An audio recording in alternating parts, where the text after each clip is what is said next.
Disclaimer: this story contains depictions of real violence and tragedy. Viewer discretion is advised. Holly Bobo's case is a haunting reminder of how quickly ordinary life can shatter, and how justice can take years to find. It began with a scream that tore through the stillness of a wooded Tennessee morning. The family dogs erupted into frantic barking, their warning echoing across the quiet rural property. Something was wrong. Something dangerous had stepped into their territory. But by the time the alarm was understood, it was already too late.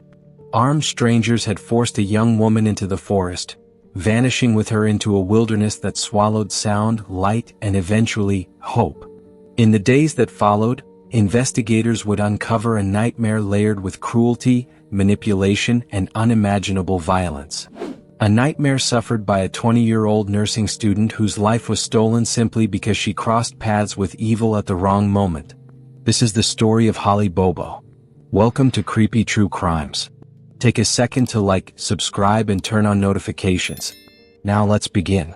Holly Ann Bobo was born on October 12, 1990, in the small rural community of Darden, Tennessee, a place where life moved slowly and neighbors knew one another by name. With a population barely reaching a few hundred residents, it was the kind of town where doors were often left unlocked and families relied on trust rather than fear. The Bobo family was well known throughout the area. Holly's father, Dana Bobo, worked in construction, building a life for his family with his hands and relentless dedication. Her mother, Karen Bobo, worked just as hard to maintain a stable and loving home. Together, they raised Holly and her younger brother, Clint, on a peaceful property surrounded by thick forests and open countryside.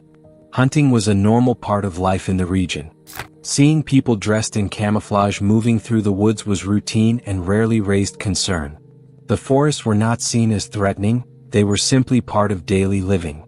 Holly was studying nursing at the University of Tennessee at Martin, determined to build a career helping others.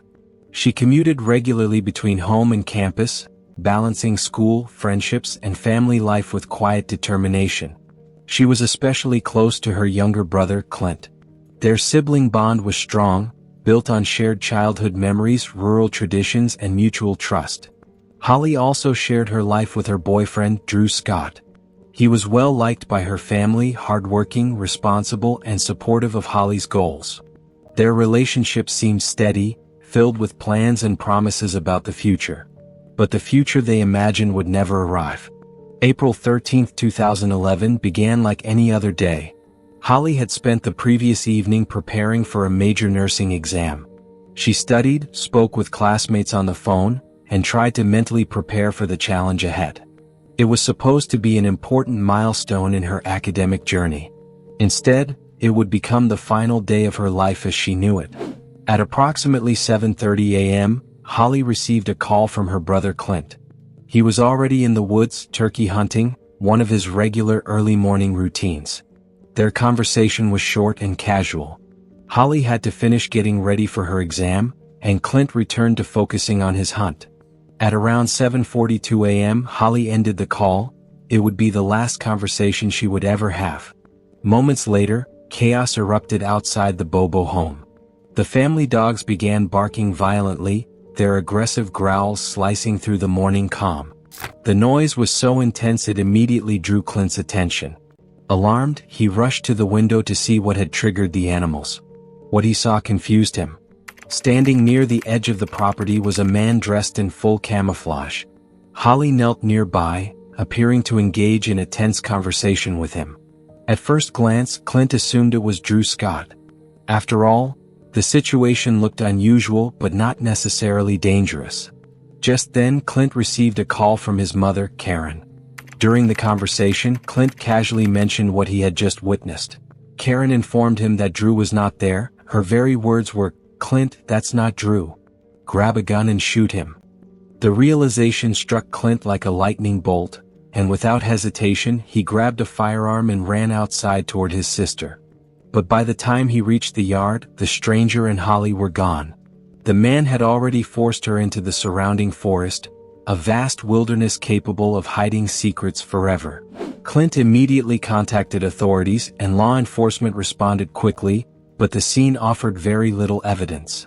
There were no obvious signs pointing to Holly's location or identity of the abductor. Search teams flooded the surrounding woods, deploying tracking dogs and combing through miles of dense terrain. Investigators soon discovered that Holly's cell phone was still active. Using cell tower data, they tracked signal pings that suggested the phone was moving north, farther away from the Bobo home. There was no way to confirm whether Holly still had the phone or if it had been taken from her. But it was the only lead investigators had, and they followed it desperately. The digital trail appeared to move toward Interstate 40, a development that drastically increased the search radius and complicated rescue efforts. Authorities issued an Amber Alert across Decatur County. With so many people searching, it seemed inevitable that Holly would be found quickly. 2 days after the abduction, searchers discovered Holly's lunchbox along Bible Hill Road. Additional items, including receipts and a school identification card bearing her name, were located at separate points along nearby roads. These discoveries created both optimism and dread. Authorities pursued numerous leads, including questioning local criminals such as registered sex offenders living nearby. One early suspect was investigated thoroughly, but his alibi ultimately cleared him. Days turned into weeks, weeks stretched into months, and months slowly became years. Every promising lead eventually dissolved into uncertainty. Her photograph appeared on billboards, storefronts, roadside signs, and television screens across Tennessee and beyond. By 2013, the case had grown painfully quiet. Leads dried up. Media coverage faded. Search efforts dwindled. Only one constant remained: the unwavering determination of Holly's parents, who refused to believe their daughter would never be found. Then, in 2014, Larry Stone had been walking through the forest with companions, foraging through the undergrowth as he had done many times before. But on that day something caught his attention. Sitting awkwardly among the brush was a plastic bucket turned upside down. It looked strangely out of place, as if someone had deliberately left it there. Beneath it lay something no one is ever prepared to see. Human skeletal remains, fragments of ribs, scattered teeth, and a skull partially buried beneath the forest floor. Time and exposure had stripped the bones of flesh, but one horrifying detail remained unmistakable. The skull showed clear signs of a gunshot wound, an entry point at the back of the head, with damage extending forward through the facial bone. Authorities were immediately contacted, and forensic testing soon confirmed what the Bobo family had dreaded for years. The remains belonged to Holly Bobo. The young woman who had dreamed of saving lives as a nurse had instead lost her own, her body hidden in isolation beneath the Tennessee wilderness. The long, agonizing question that haunted her family was finally answered. Earlier in 2014, even before Holly's remains were identified, investigators had arrested a man named John Dylan Adams on unrelated weapons charges. During questioning, Dylan, who was described by some as vulnerable and easily influenced, began offering information connected to Holly's disappearance. He told investigators that on the morning Holly vanished, he had seen her at the home of his brother, Zachary Adams, where another associate, Jason Autry, was also present.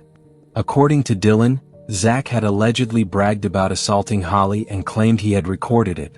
The statements triggered immediate action. Search warrants were issued and arrests followed quickly.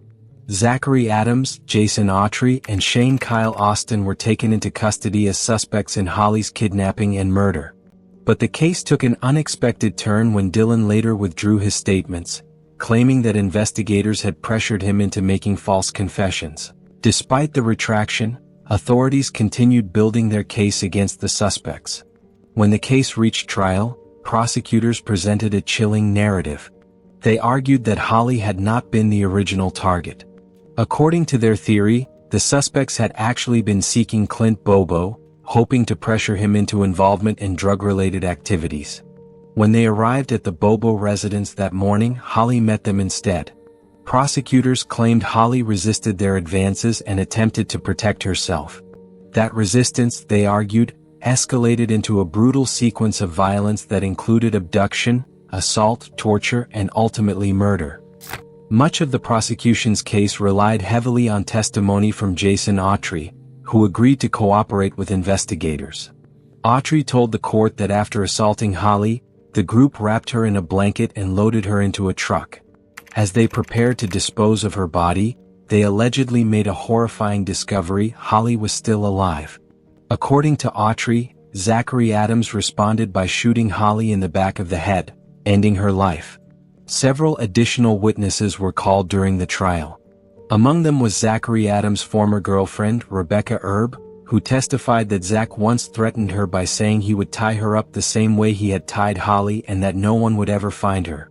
There was no direct DNA evidence linking Zachary Adams to the crime. Cell phone records also raised doubts, appearing to place him away from the scene during key moments. Additional alibi statements supported similar claims for both Zach and Dylan Adams. Despite these inconsistencies, the jury reached a verdict.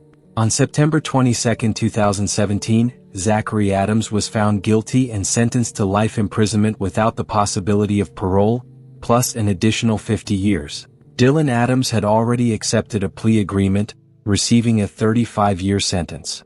Jason Autry's cooperation earned him a significantly reduced sentence of 8 years, and he was later released in 2020. For many, it seemed like justice had finally been served, but the case was far from finished. In January 2024, the case was thrust back into public attention when Jason Autry made another startling claim. He announced that he had lied during his earlier testimony, admitting that he had fabricated parts of his involvement in exchange for a reduced prison sentence. The revelation reopened painful questions. Had the courts convicted the correct person? A new hearing began in June 2024, focusing on whether the original convictions had been based on reliable evidence or flawed testimony. As scrutiny returned to the case, attention shifted toward another figure who had been investigated early on but never prosecuted: a registered sex offender named Terry Britt. Britt matched the physical description provided during early witness accounts. He claimed that he had been home with his wife installing bathroom fixtures during the time of Holly's disappearance. However, investigators later discovered that his wife had reportedly been at work that morning. Records also failed to confirm any purchase of renovation materials. Adding further controversy, authorities noted that a palm print found on Holly's vehicle was linked to Britt. The information fueled ongoing debate surrounding the investigation. Some questioned whether earlier suspects had been pressured into false confessions. Others believed investigators had followed the strongest leads available at the time. For Holly's parents, Dana and Karen Bobo, the legal battles remain deeply personal. They continue attending court hearings, searching for answers and clarity about what truly happened to their daughter. Holly Bobo's story remains one of Tennessee's most significant and emotionally charged criminal cases. What are your thoughts on this case? Let us know in the comments. If you got value from today's case, leave us a like and subscribe for more. Thanks for watching.